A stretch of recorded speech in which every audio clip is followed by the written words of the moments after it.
What's up, y'all? Welcome back to Let's Play Hiveswap Friendsim for the third time. My third playthrough of Hiveswap Friendsim, in which instead of playing by myself or sending photos to a friend, I'm making a commentary YouTube series out of it. This episode brought to you by Hiveswap fucking release date, baby! Sorry if that was loud. I'm very excited and I've just put on a sweater. I think I'm gonna have to take off the sweater because it's very warm in here. Actually, I think this episode's actually going to be coming out on the day Hiveswap Act 2 releases, which is kind of a fun thing. Don't mind the noise, I'm going to take my sweater off, because I thought it was going to be cold, and it's not. And also, speaking of I thought it was going to be cold, if you hear any slamming in the background, I record in my office, like our computer room office, and our catio is the window right next to my desk, and it's windy outside, because it's November and weather isn't real. So the episode's also brought to you by Raising Cane's. Not a sponsorship, I just have sweet tea instead of water today. Potential spoiler warning for Homestuck proper, this game, Pesterquest, Hiveswap, some Homestuck fanfics. Don't worry about Homestuck 2 or epilogue spoilers, I have not read them, likely never will. It be like that sometimes. Character voices may be inconsistent. Who fucking knows at this point? Sometimes I think I'm being consistent and I listen back and I'm like, who the fuck is that? And today, it's Boldir! And I would say something about the trailer. Actually, I guess since the game will be out by the time... Here, I know I just gave my spoiler warning, but spoiler warning, skip ahead a couple seconds. Stelsa is this week's second video, and she in the trailer was so cute. Just saying. Well, welcome back. If you skipped ahead those couple seconds, we are actually, wow, we're getting close to the end. I'm talking too much. So let's get started with blah, blah, blah, friendship, blah. Because the Boldir, look how small she is. Look at her. Look at her. You're also very cute, but look at her. You just aren't feeling it today. You're recently getting more and more of these gray nights recently. Nights where the call of the streets, that infinite ramble for companionship, just sounds exhausting and meaningless. Oh no, 2020. You had days like this back on Earth, too, and getting out of bed just didn't seem worth it. The sun is just beginning to slip under the horizon, and usually this would be the sign to rise and shine, or rise and dark. But all you've managed to do so far this evening is make yourself some coffee. You recently mentioned to Tagora that you drink instant, and he was so disgusted that he gave you a coffee machine. He claimed it was an old one he doesn't use anymore, but it still had the price tag on it. On the table sits a palm husk Camille had taken off a dead kid, especially for you, and cradled in your hand is a mug Skyla sent. It looks like she painted it herself. There's a white blob on one side that you think is supposed to be Lady. You're wearing the hoodie Malik gave you to cut the evening chill. Here you are, all wrapped up in the warm embraces of your friend's goodwill, safe and sound, but deep inside you festers something. A gnawing existential dissatisfaction. A classic angst that philosophers wrote about. Now me talking to my therapist earlier today about how I miss people. Like a lot. And that sweet tea almost does soothe the pain. Your palm husk chimes and you pick it up lazily. What, another rando trying to slide into your DMs? Sorry, folks. You just don't have time for that anymore. You are a friendship connoisseur, a sommelier of the rarest of amicable vintages. You unlock the screen to find a message. Man, I just don't worry about my phone.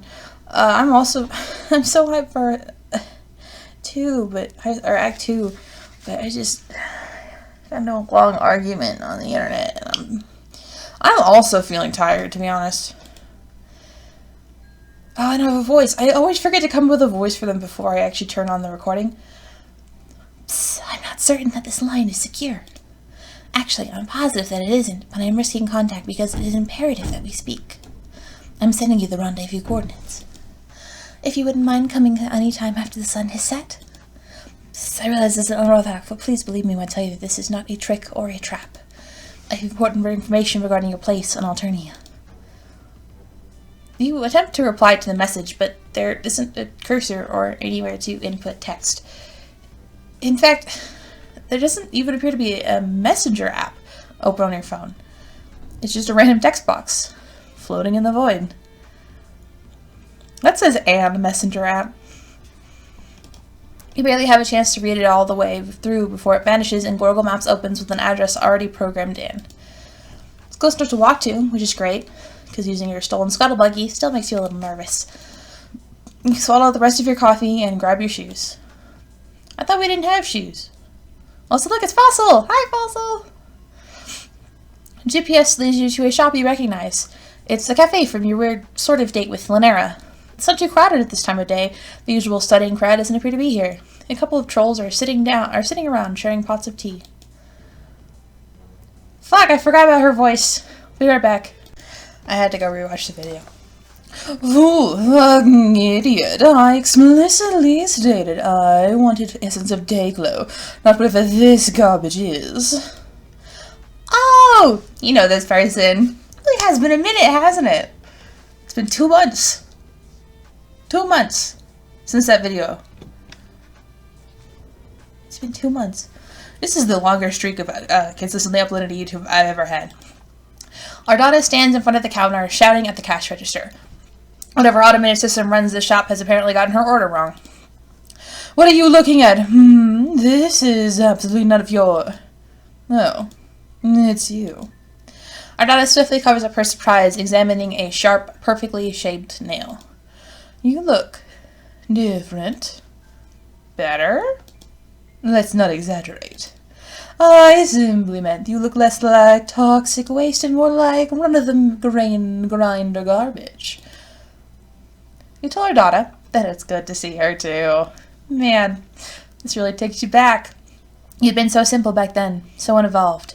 You were laser-focused on a single desire. Friendship. Now...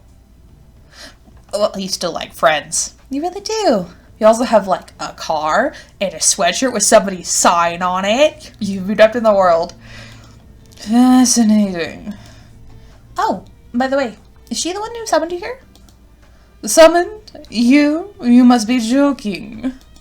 I haven't spent a single solitary thought for you since you dragged your wretched carcass out of my hive.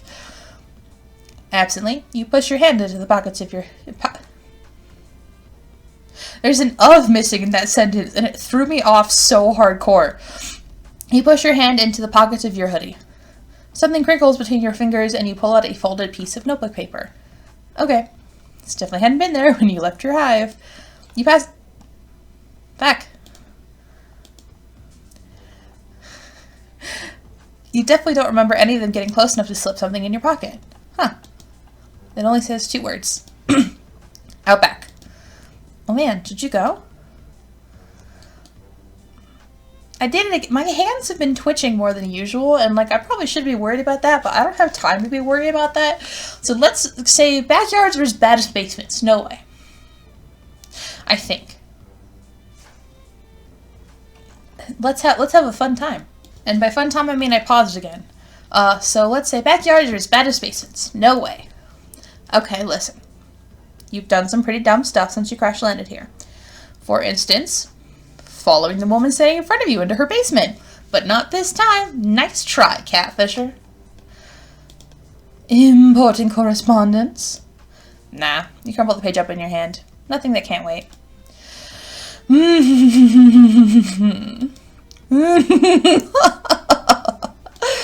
Good, impeccable timing. Just what I was hoping you would say. We've been friend blocked. And we fucking died. You know.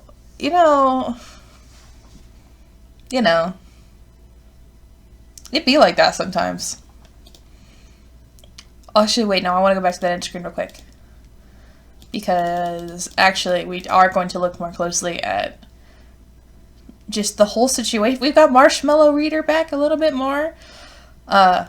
Seems like we got to go in some of the the fancy schmancy high-blood shopping centers. No, we have been to a mall. I was like, have we been to the mall yet? We have, because we went to a mall with Palipa. The mall that burns down is later. And, you know, our daughter may be a bitch, but she does know how to dress. So instead, let's go. Let's be real here. If you were ever going to refuse a suspicious invitation, you would have done it by now. You would have drawn the line at vehicle theft, or murder church, or anime club. You can't resist a social engagement. Your tragic flaw. Okay, I guess. Enjoy yourself. You head back through the beaded curtain, half expecting an alarm to ring. How do they keep people from just robbing stores here? Are there, like, lasers and shit? You emerge into a tiny little back garden. None of the plants here are ones you recognize for Earth, but it's still nice. That's bullshit. Those are trees. I can't believe the reader's never seen a tree. You cross a bridge over a slow-flowing stream, and you find yourself looking down a path that blooms into a tight, dizzying spiral. Maybe you're supposed to walk across it and ponder your place in the universe? Your contemplation would be inevitably cut off before it hits its climax because someone is sitting at the center of the spiral. She is a small, compact shape with her hair cut short and choppy around her chin, wearing a shapeless white dress. Really more of a robe. No! There she is! Look at her! I love Boldir's design. I think she looks very nice. And like I could pick her up like a cat. Just whoosh, here we go. I forgot the voice already. I've been waiting for you. Thanks for coming. She speaks in a stage whisper, low and full of air, but still loud enough to hear across the path. You pick your way carefully across the spiral, making sure not to mess with any of it, treading only inside the lines. The girl gives you a small, secretive smile. My name's Boldir. You ask her if this is her garden. Does she live here? It's nice, but it's not exactly out of the elements. Actually, it looks like there's some storm clouds rolling in. You're probably going to get rain soon. Oh yeah, my Raccoon is over under that tree. She smiles again, and you can't tell if she's messing around. In fact, she is entirely unreadable. Like her face is totally reflective surface, and all you're seeing is the cloudy sky and the garden. You can't tell how she feels about you at all. Would you like to sit down? Inside the circle, or... She looks around like she's only just realizing that she's at the center of a complicated geometric pattern. It doesn't matter. I only wanted to see if you would follow the path or trample through it. But you didn't either. You forged your own way while taking care to preserve that which has come before. You ask her what that means. Maybe nothing. I'm not sure. The wind tosses her hair and the clouds chase each other across the sky. If the rain comes, it will come soon. Boldir continues to look at you as you shift awkwardly and shiver, pushing your hands into your hoodie. This is different than any other friend meetup you've ever had, even with the others who purposefully sought you out. There's a serenity to Boldir that all the rest lack. Or maybe that's just the finished fuck garden getting to you. Sorry. You tried to remember what Boldir said to you in the message that she somehow managed to make appear on your phone and then immediately self-immolate. That she has some information about you, about your place in Alternia, or some shit like that. Did I say that? I guess I did. I suppose I wanted a chance to talk to you a bit before the end. I was starting to feel a little... jealous, maybe? Right. Because everybody has been going on about the funny dumb alien robot who's been prowling the countryside. No, that's not it. Though I'm sure you're very funny. I like to think so. I just wanted a chance to talk to you. Someone is here adrift in the swell of fate and the whims of the paradox. A paradox? You don't know anything about paradoxes. Well, you know what they are, you just don't see why they're relevant. They aren't. Paradoxes aren't relevant by their very nature. It's the essence of that nature that makes them so integral to this story. You shake your head. You're not built for this cosmic stuff. You're just an orphan from Earth with quick fingers, 4 spaceships, and apparently vehicles. Boldir gives you another sly smile. Oh, quick fingers. You blush. You hadn't meant that as a dirty joke or anything. Also, your fingers are nowhere as quick as hers. She somehow got a piece of paper in your pocket while you were standing in a cafe and she was back here.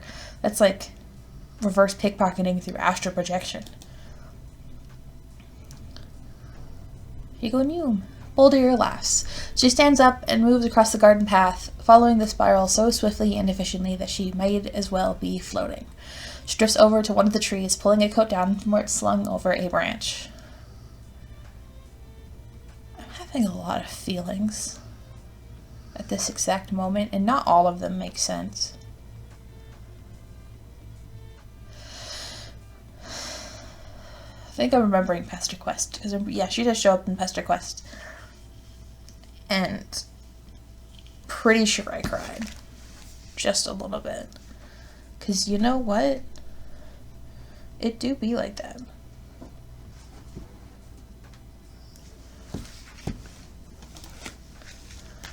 It covers her from chin to ankles, coming together to form an olive green symbol on her chest that looks like a question mark without the dot. A broad-brimmed hat finishes out the ensemble. Well, I can't teach you astral projection. Pickpocketing is actually quite simple. Would you care to learn? Ideally, we need a third person to act as the mark, but I think we can make it work. More crime, huh? This is, yes, I was just looking this up. No more crime, please. You've already got a hell of a rap sheet. Maybe it would be best not to add any new skills that could lead you into temptation. Fair enough. Would you care to go for a stroll? It's a nice night. It's a windy, unsettled night, and it looks like rain. I suppose that's nice, depending on your definition. You'd absolutely love to take a stroll. That's your whole vibe recently. Strolling. You follow her out through a little back gate and into the street. I love that the cafe has a little garden. I think that's nice. I think that'd be nice to have more of in real life. You leave the cafe behind and are quickly consumed by the drift of the midnight crowd. You brace for the inevitable pitying, hostile looks you get whenever you go out in public. You should have mentioned that you try to avoid large groups. Fuck. But strangely, no one even glances at you. It's like Boldir exudes a sneaky aura that encompasses both of you. That's actually, I got the wiki page open, and I can talk for long enough to scroll down to the trivia section. What is Boldir's sign? What is this gal? She's a prosperous dreamer and a hero of heart, which I think is very nice, depending on what class she is. As you walk, you ask her if she really believes in fate, like the two of you were always going to meet and nothing could have happened any differently no matter what you did. Boldir gives you a thoughtful, sidelong glance. Well, that would imply that none of our choices matter, and that casualty is inevitable. That randomness is irrelevant, right? Sure? You scampered up with her, both physically and mentally. For someone who asked you to take a stroll, she sure is booking it down the street. Fuck, I forgot the follicles in here. But that disregards our choices. Fate dictates that all possibilities are by their very nature necessities. Or rather, the choice you made was the only one you ever could make. I doubt the universe is that simple. Doesn't sound simple to you, but you hum in non-sagely because you want Boldir to think you're deep. Instead of asking yourself whether you were meant to meet me and meant to be here, it makes more sense to wonder what are the forces that have conspired to bring it into being. Well, that would be exhaustion and ineptitude. You don't exactly remember what happened, but you're sure it involved something stupid like falling asleep at the wheel and drifting off into another solar system. It had been a rough 48 hours, a lot of escaping and running and punching and stealing of high-powered vehicles. Yes, of course. I understand. All in a day's work. It does too have a dot, reader, just a circle. She stops you at most intersections so she can take surreptitious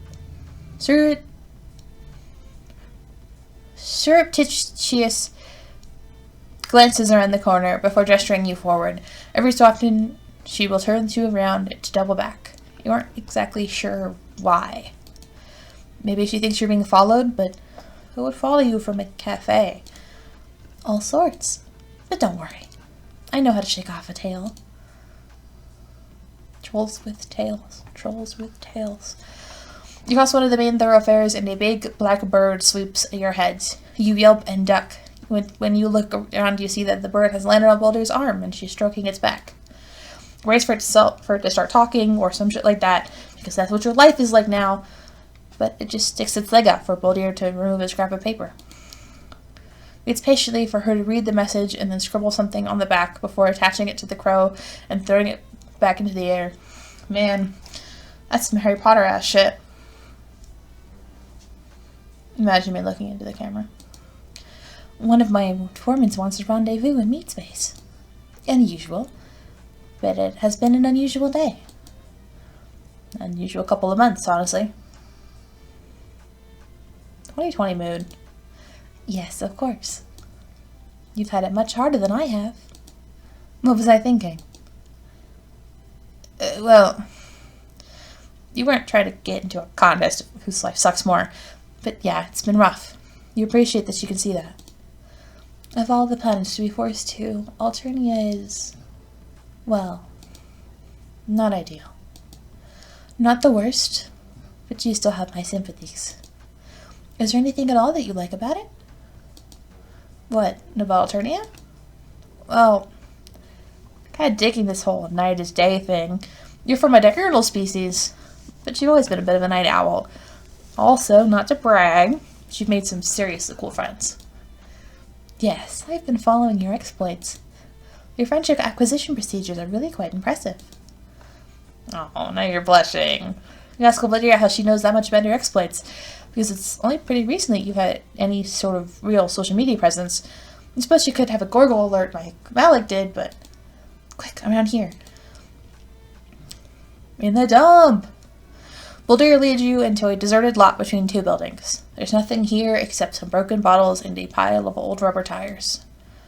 She leaves you behind a tire pile to keep watch, although she's probably just doing it to get you out of the way. That was my chair. Which, fair.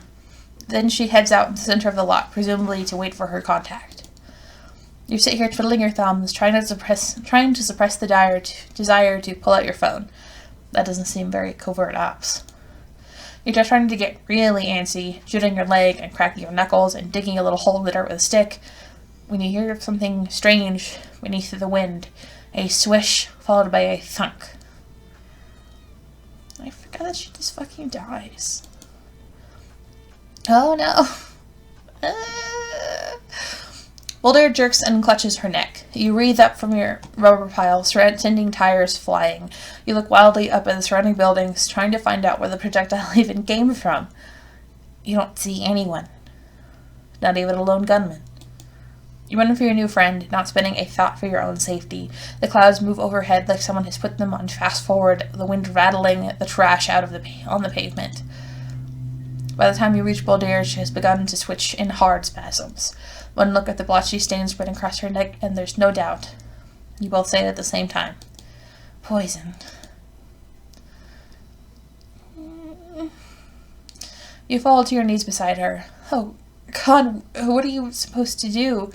You don't know anything about poison or first aid or anything else useful. God, why are you such a fucking waste of space? You could have been gaining some life skills instead of just loafing around like a complete idiot, you... Stop. Don't. There isn't time. This stuff acts fast. Boldir takes hard, gasping breaths between each word. Her eyes are going cloudy. She makes a desperate grasp for your hands. Listen. For the first time, her voice rises above a whisper. Her grip is surprisingly strong. You tell her to save her strength, but she shakes her head so hard her hat falls off. I'm not important. Tell her to stop being so dramatic. Of course she's important. I'm not being dramatic. Well, maybe a little because I'm dying. But still, remember what I said about fate. Fuck fate. You don't want anything to do with it if this is the kind of shit it's going to pull on you.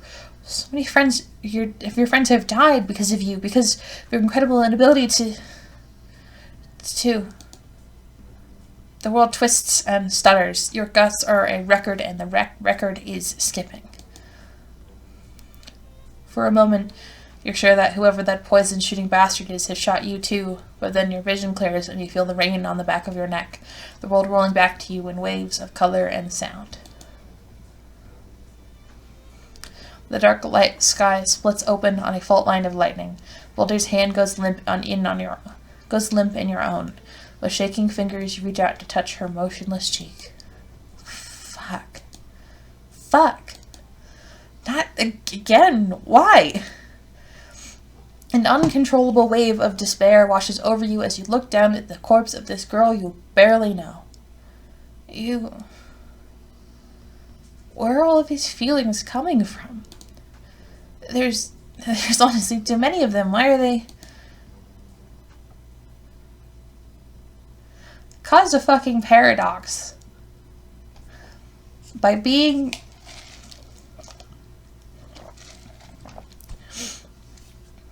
an idiot. Mostly. Sorry if I sounded actually on the brink of tears there. I kind of was. Like I said, lots of feelings. They're all confusing. Let's get the good ending. Again, must do everything myself. I can't. It hurts my tongue. I'm trying to blow a raspberry, but it hurt. Anyway, fuck Doc Scratch. So, sure, let's do crime. For a second there, I thought my teeth started bleeding again. This whole mess started with a theft of a spaceship, and Boldir is right about all that face horse shit, and that was supposed to happen, so maybe you'll get into it. Perfect. The first and more important aspect of the art of pickpocketing is staying unobtrusive. You think about mentioning that walking around in a great big coat and a floppy hat is not the most unobtrusive thing you've ever seen. You aren't the expert here. Also, you're an alien, so you don't really have room to talk. Maybe you should get a big coat like that yourself. You just love ripping looks off all your friends. That's how you get new styles, you know? Just steal off your friends' styles. Boldir takes you through the basics of criminal sleight of hand, and you, on the whole, aren't too bad. In fact, you think you might have a future in it if you weren't already on the career path for professional friendshipper. Excuse me. You don't know what this has to do with her learning about you or teaching you your place in Alternia, but it's fun, and Boldir is a good teacher. If there's one thing this journey has taught you, so when something isn't actively painful or destructive, just write it out. You don't think you'll be going around pickpocketing many trolls. Enough of them already want to kill you, but it's good to have this skill on reserve if you ever need cash fast and don't feel like hitting up any of your rich friends. You wonder if Boldir uses it for anything besides passing notes. Psst, my sources tell me you've been in Alternia for almost 3 pedigrees now. You've no idea how long a pedigree is, but what the hell, sure. Impressive. No wonder. She trails off thoughtfully and shakes her head. You wish she would say something with some substance to it, instead of just vague nonsense. But at least she isn't threatening with violence or trying to attack you, or trying to stick wires into you. So your county's interaction is successful so far. Also, you feel really chilled out with Boldir. Sure, you want to be friends, but there's none of this stomach-churning, spine-bending desperation that makes sure she likes you at whatever the cost. You feel more awake than you have in weeks. Man, you've got to learn to pickpocket in the garden band cafe more often. Is this what it does to your stress levels? Can I go learn pickpocketing from an alien in the back garden of a cafe to reduce my stress levels? Please? I want to get something to eat? Or maybe just coffee, because that's what they serve here. Sure, you can use another caffeinated beverage on top of other caffeinated beverage you had today earlier. Why not? You'll sleep when you're dead. If only.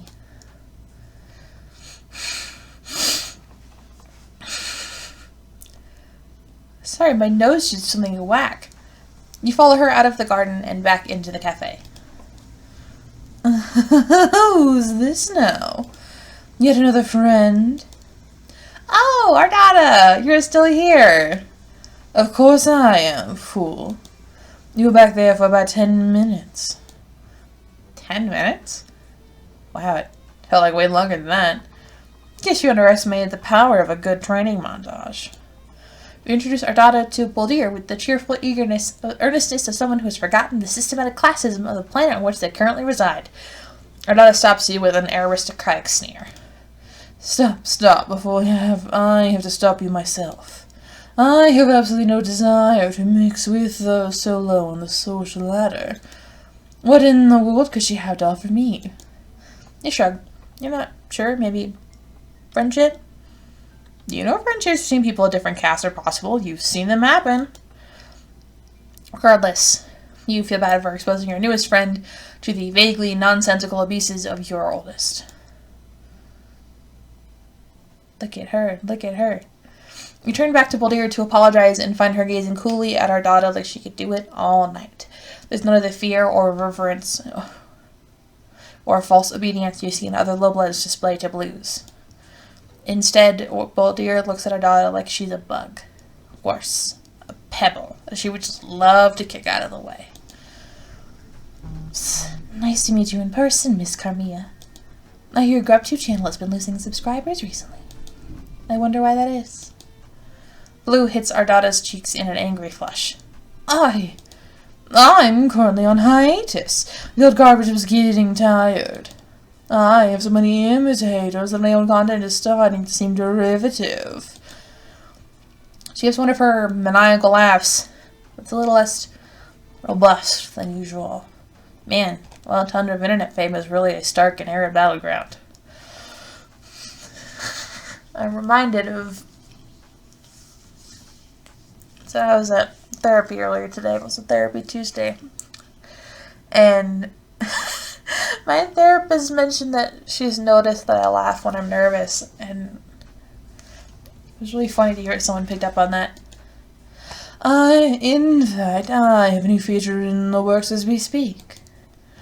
She held up the little vial she'd been haggling with the cash register over earlier. Poison. I think the best and most expedient process would just be a dose to my future's guests. Would just be to dose my future guest's food and then hide the antidote somewhere in my hive. Unless you have another idea. She smiles vicious and mean, or sly and mean. Boldir smiles back, just as vicious. Great, have fun with that. Boldir talks, her eyes start flickering from you to Ardata and down. Again and again, you, Ardata, and down. She takes a couple go-arounds before you realize what she is telling you. She keeps looking down to your hands, which are stuck in your hoodie pocket. Exactly where you found the note Boldir slipped you. Ardata is carrying a bag that looks expensive and extremely goth, and you can see where the vial of poison is sticking out. Oh man, you know what you have to do. When a group comes into the shop and pushes past the three of you, you move in on Ardata and slip a hand in her bag, calming the smooth, cold vial. She gives a weird look like, why are you all suddenly up on me, peon? But she doesn't notice the theft. I suppose I will be going now. And if I were you, I'd be more mindful of who I choose to associate myself with in the future. Say bye to her, feeling the tiniest bit guilty. She's planning to use this poison to do murder theater in her prison basement, so you don't feel that bad. Take care now. Ardata leaves and Boldir takes an inquisitive step closer. Psst, show me. You open your mouth, your hand to display the spoils, flushed with criminal euphoria. Honestly? Same. Just kidding. I've never actually stolen as far as I can remember. At least not like from a store or a poison. But I did one time go into a grocery store and come to the sudden realization that it would be like really easy to steal a can of black beans. And I almost did, but I didn't. I was in like high school, like a freshman in high school at the time, and I didn't feel like dealing with the consequences if I got caught stealing some beans. So, oh hell no. You grabbed the wrong fucking vial. This one is blue, not red. You grabbed the antidote, not the poison. God, you honestly thought you were moving past these kind of cock-ups. Oh, damn. Well, at least you have an antidote now. You never know when one of those might come in handy. Like right now! She sways forward and clutches at her neck. For one confused second, you think she's doing an impression of someone who might need an antidote. Then she falls to her knees. You dart forward to catch her before she can totally eat it. She's heavier than she looks, compact muscle and a coat full of an ungodly number of weapons. She has like 4 guns in here. What the hell? Your arms are full, so you can only watch, helpless, as the troll in a hood that covers their face and their horn smokes it out the door. You shout that some fucker just stabbed your friend, but nobody here is looking at you. It's the same way people on Earth might ignore a mother trying to calm a toddler throwing a tantrum, just turning their eyes away from a distasteful public scene. I work at a retail store, and a lot of the people who go to that retail store are moms. It's a clothing store. You tend to aim at an older demographic. And sometimes it just, I don't know, I feel bad for the kids. I mean, sometimes I feel bad for the moms because their kids are, you know, acting up, and I know it's hard to watch kids. But other times, I don't know, I don't know. I don't know where I was going with that. I think I'm tired. It's been a long week. It's only Tuesday, but it's been long. It's been a long couple months. Almost a year. Oh my god, my birthday's in 3 months. Ow. Damn it. You put a hand up to Boldir's neck to try to staunch the bleeding, but there isn't any bleeding. Bewildered, you pull apart the lapels of her coat to see a single drop of olive blood trembling above her collarbone. Discoloration spreads in a dark spill over her neck and radiating down her chest. You both say it at the same time. Poison. You open up your hand to look at the tiny blue vial, then back up to Boldir. Her eyes are glassy, her skin is going blotchy and ashen. There is no reason to believe that her daughter's poison and the poison the assassin used are the same, with the same antidote. It already strains the powers of coincidence that you grabbed the antidote at all. You're probably right. But maybe you should try it anyway? I can't feel my legs. Right. Maybe this is such an unlucky happenstance. Maybe it will be the right antidote. Everything you've done so far has had the pull of inevitability to it, especially all of your interactions with Boldir. Great. Awesome. I'm glad you're realizing your inherent significance to this particular microcosm of causation. Now, could you please pour the stuff in my mouth so I can swallow it and possibly not die? She's so silly. Look at her smile.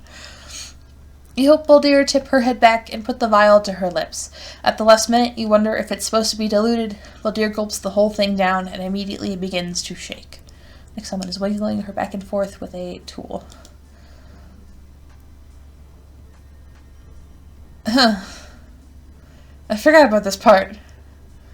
Whoops. I was like, could have sworn Follicule was in this. Maybe she's in Marsty's route and I can't remember shit.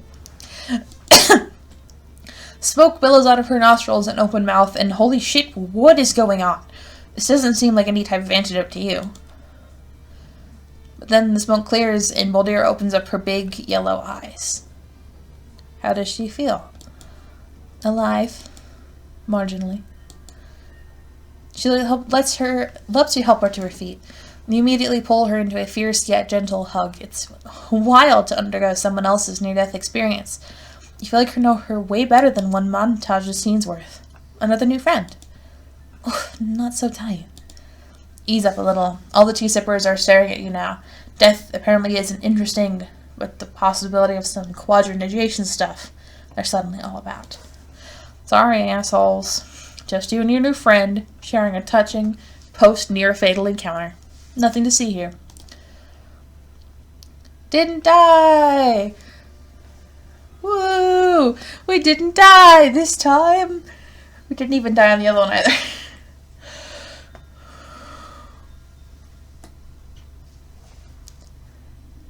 Sorry if I didn't have as many jokes, or if this episode seemed kind of tired. It's because I am, unfortunately. But this is fun. I like Boldir a lot, and I can't wait to see what she gets up to in Act 2.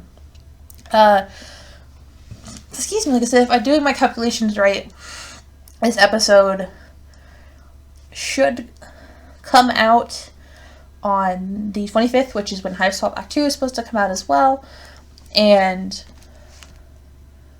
I will probably be playing Hiveswap 2, and I hope you get to as well.